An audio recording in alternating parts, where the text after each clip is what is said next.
안녕하세요. 반갑습니다. 김시철 목사입니다. 오늘은 코로나 바이러스 감염을 막기 위해서 우리 친구들이 집에서 이제 예배를 드릴 텐데요.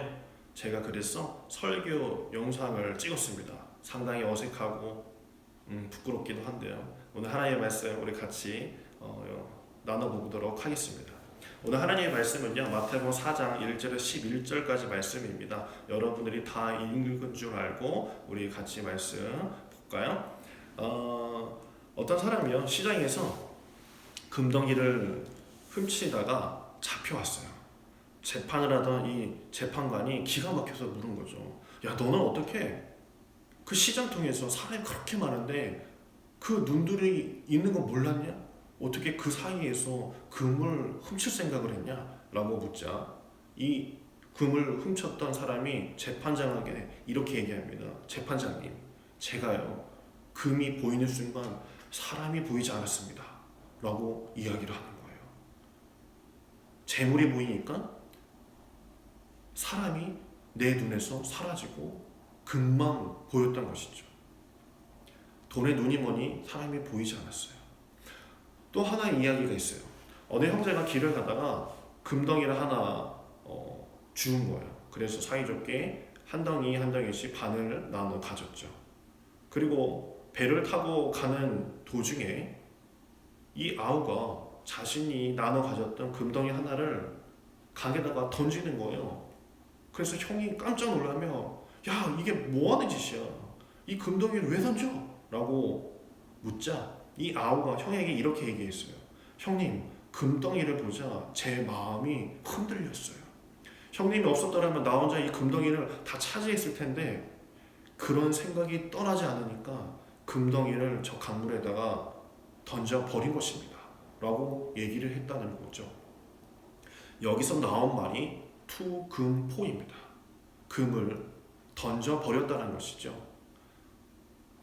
우리 마전동 옆 동네가 김포가 있죠. 바로 그 김포가 그 금포입니다. 그 형제가 그렇게 했다라는 그 설화가 있는 것이죠. 똑같은 금덩이 이야기인데 이렇게 다를 수가 있을까요? 마태복음 4장 1절에 보면요, 그때 예수께서 성령에게 이끌리어 마귀에게 시험을 받으러 광야로 가사. 여기서 그때는 언제일까요? 예수님께서 세례 받으신 직후입니다. 인류의 죄를 자신이 짊어진 그 상태인 것이죠. 그리고 40일 동안 금식 기도를 하셨던 그 시기였습니다. 어른들도 요즘 사순절 기간에 금식 기도 릴레이를 하고 있어요. 저도 저녁마다 금식을 하고 있거든요. 너무나 배가 고픕니다. 상당히 예민해지고 좀 홀쭉해진 것 같지 않나요? 어쨌든간 이 사탄은 굶주린 상태의 이 예수님께 시험을 세 가지를 주었죠. 하나님의 아들이라면 충분히 할 수 있는 것을 한번 던져 본 것이에요. 첫 번째로요, 돌들에게 명하여서 떡덩이가 되게 하라는 것이었습니다. 마태복음 4장 2절에서 3절 말씀이에요. 40일을 밤낮으로 금식하신 후에 줄이신지라 시험하는 자가 예수께 나와서 이르되 내가 만일 하나님의 아들이거든 명하여 이 돌들로 떡덩이가 되게 하라. 가장 배고플 때 너의 능력으로 기적을 행해봐라. 너가 하나님의 아들이고 너가 능력을 가졌으면 돌도 떡으로 만들어서 너의 배를 채울 수 있지 않겠느냐 라고 시험을 한 것이죠. 그러자 예수님께서 어떤 대답을 하셨을까요? 이렇게 대답하셨어요. 기록하기를 사람이 떡으로만 살 것이 아니다 라고 응대하셨습니다. 이 말씀은요, 신명기 8장 3절에 나오는 구절을 예수께서 인용하신 거예요. 신명기 8장 3절 한번 볼까요? 너를 낮추시며 너를 줄이게 하시며 또 너도 알지 못하며 내 조상들도 알지 못하던 만나를 내게 먹이신 것은 사람이 떡으로만 사는 것이 아니요 여호와의 입에서 나오는 모든 말씀으로 사는 줄을 내가 알게 하려 하심이니라.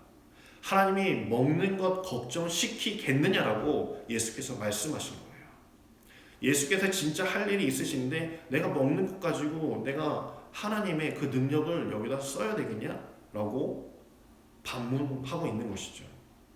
넘어가지 않자 사탄은 두 번째 시험을 합니다. 성전 지붕에서 뛰어내려 봐라. 이 시험의 내용은요, 하나님의 아들이라면 성전 지붕에서 뛰어내렸을 때 너의 아버지 되시는 하나님이 천군 천사를 보내서 너를 살려주지 않겠느냐라고 시험하는 거예요. 6절입니다. 이르되 내가 만일 하나님의 아들이거든 뛰어내리라 기록되었을 때 그가 너를 위하여 그의 사자들을 명하시리니 그들이 손으로 너를 받들어 발이 돌에 부딪히지 않게 하리로다 하셨느니라. 사탄이 한 말은요, 시편에 나온 말씀을 사용했어요. 이렇게 나왔으니 너가 하나님의 아들이면 이러지 않겠느냐라고 간보고 있는 거예요. 시편 91편 11절하고 12절 말씀이 바로 그 내용입니다. 그가 너를 위하여 그의 천사들을 명령하사 내 모든 길에서 너를 지키게 하심이라. 그들이 그들의 손으로 너를 붙들어 발이 돌에 부딪히지 아니하게 하리로다. 이것은 하나님께서 너가 십자가를 오를 때 너를 구하지 않겠느냐라는 의미와 똑같은 것이거든요. 한마디로 예수님께서 하실 일을 망치는 일입니다. 예수님께서 십자가에 오르셨을 때도요, 실제로 그 아래 있던 사람과 옆에 매달려 있던 그 사람들도요, 너가 하나님의 아들이면 너 여기서 내려가봐라. 너가 하나님의 아들이라면 너의 천사가 너를 지켜주지 않겠느냐라고 하는 것과 똑같아요. 그리고 세 번째입니다. 세상의 왕이 되어라. 사탄에게 절 한 번만 해라. 내가 너에게 모든 부귀 영화를 줄 것이다 라고 시험합니다. 마태복음 4장 8절에서 9절이에요. 마귀가 또 그를 데리고 지극히 높은 산으로 가서 천하 만국과 그 영광을 보여 이르되 만일 내게 엎드려 경배하면 이 모든 것을 내게 주리라. 예수님께서는 이 땅에 왜 내려오셨을까요? 우리의 죄를 씻겨주기 위해서, 우리를 구원시키기 위해서 이 땅에 오신 것이죠. 다시 살리기 위해서, 하나님의 관계를 회복시켜 주기 위해서 이 땅에 오신 것이에요. 그런데 사탄은 그것을 못하게 막아버리는 것이죠. 예수님께 너의 그 능력을 가지고 세상의 왕이 되어라. 나한테 경배 한 번만 하면 내가 모든 거 다 너에게 줄 수 있다. 편하게 살아. 뭐하러 십자가를 진 거죠? 라고 사탄이 유혹하고 있었던 것이죠. 예수님에게 이런 시험을 한 이유가 바로 그것입니다. 아라비아 반도의 한 왕이 자신의 탈 명마를 구해오라고 신하에게 지시를 했습니다. 신하는 아라비아뿐만 아니라 인간의 여러 지역에 돌아다니면서 명마를 다 데리고 왔어요.